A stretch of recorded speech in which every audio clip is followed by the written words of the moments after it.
అనుకోవచ్చు, కానీ ఈ సమయం మళ్ళీ రాదండి. ఎందుకంటే దేవుడు ఇది ప్రేరేపించి తీసుకొచ్చిన సమయం ఇది. ఈ సమయము మనము వినియోగించుకోవడానికి ఇది ఒక మంచి అవకాశం. ఎందుకంటే మనము చూస్తున్నాం మన జీవితాలలో మానవుడు పుడుతూ ఉన్నాడు, చస్తూ ఉన్నాడు. కానీ పుట్టుట మా సహజమే, కానీ చనిపోయిన తర్వాత మానవుడు ఏమవుతాడో తనకు తాను తెలియదు. ఏ ఒక్క మానవుడికి కూడా తను చనిపోయిన తర్వాత ఎక్కడికి వెళ్తాడు, ఏమవుతాడు అనే విషయం మాత్రము ఎవరు గ్రహించలేరు. ఎందుకంటే మానవుని యొక్క పుట్టడము, చనిపోతాము, అందరము కూడా చనిపోతాము. చనిపోయిన తర్వాత ఆత్మ అనేది గాలిలో కలిసిపోతుంది, శరీరం అనేది మట్టిలో కలిసిపోతుంది అని చెప్పే మాట.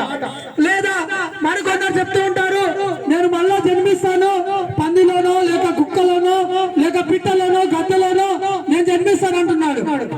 కానీ దేవుని యొక్క వాక్యం సెలవిస్తుంది అది మళ్ళీ మనకు జన్మంటూ లేదు.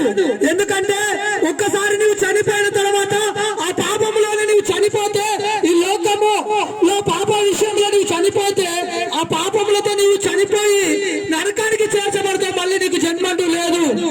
ఒకవేళ నువ్వు మంచిగా దేవుని సన్నిధిలో జీవించి దేవుని కొరకు నువ్వు బ్రతుకుతే, ఒకవేళ దేవుని యొక్క రాజ్యంలో నువ్వు చేర్చబడతావు. దేవుడు అంటాడు, నేనే సత్యమును జీవమును మార్గమును ఉన్నాను, నా ద్వారా తప్ప మరి ఎవరు నువ్వు దేవుని రాజ్యానికి చేర్చబడి అంటున్నాడు. మరి మనం దేవుని రాజ్యానికి ఆయన స్వయంగా చెబుతున్నాడు, నా ద్వారా తప్ప మరి ఇంకెవరు తీసుకెళ్తారండి? ఈ మాట ఎవరైనా చెప్తారా? నేను నిన్ను పరలోక రాజ్యానికి తీసుకెళ్తానని ఎవరైనా చెప్పగలిగే సామర్థ్యంలో ఎవరైనా ఉన్నారా? నీ స్నేహితులు చెప్పగలరా? నీ బంధువులు చెప్పగలరా? లేక నీ కుటుంబ సభ్యులు చెప్పగలరా నిన్ను దేవుని రాజ్యానికి తీసుకెళ్తానని?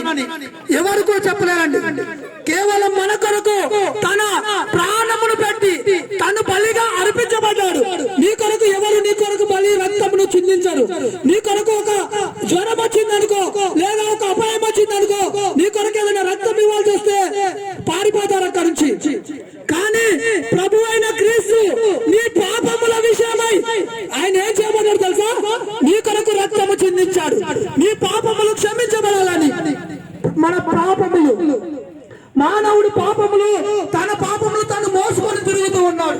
మీరు అనుకోవచ్చు, నేను మంచిగా బ్రతుకుతున్నాను, నేను ఏ పాపము చేయలేదు, నాకు ఏం తక్కువ ఉందని నేను యేసు ప్రభుని నమ్ముకోవాలి, నాకు ఆస్తి ఉంది, ఇల్లు ఉంది, ఆమదాని ఉంది, లేక నా కొడుకులు ఉన్నారు, కూతుర్లు ఉన్నారు, వారందరినీ విడిచిపెట్టే రోజు ఒకటి ఉందండి. అది గుర్తుంచుకోండి. అది కంపల్సరీ మనకు అది విడిచిపెట్టే రోజు, మన కుటుంబంలో విడిచిపెట్టే రోజు, మన పిల్లలను విడిచిపెట్టే రోజు. మరి ఇవన్నీ విడిచిపెట్టి మనం ఎక్కడికి వెళ్తాం? మనం ఏమైపోతున్నాం? మన పాపములను మనం మోసుకొని వెళ్తున్నాం. ఆ పాపములను విడిచిపెట్టట్లేదు. ఆ పాపములను విడిచిపెట్టాలంటే ప్రభు అంటున్నాడు, ప్రయాసపడి భారం మోస్తున్న సమస్త జనులారా నా యొద్దకు రండి, నేను మీకు విశ్రాంతిని ఇస్తానంటున్నాడు. ఒకవేళ నీకు విశ్రాంతి ఎక్కడ లేదు అనుకోవచ్చు, ఈ లోకంలో నాకు విశ్రాంతి ఎందుకు లేదు, చాలా విశ్రాంతి ఉంది అనుకోవచ్చు.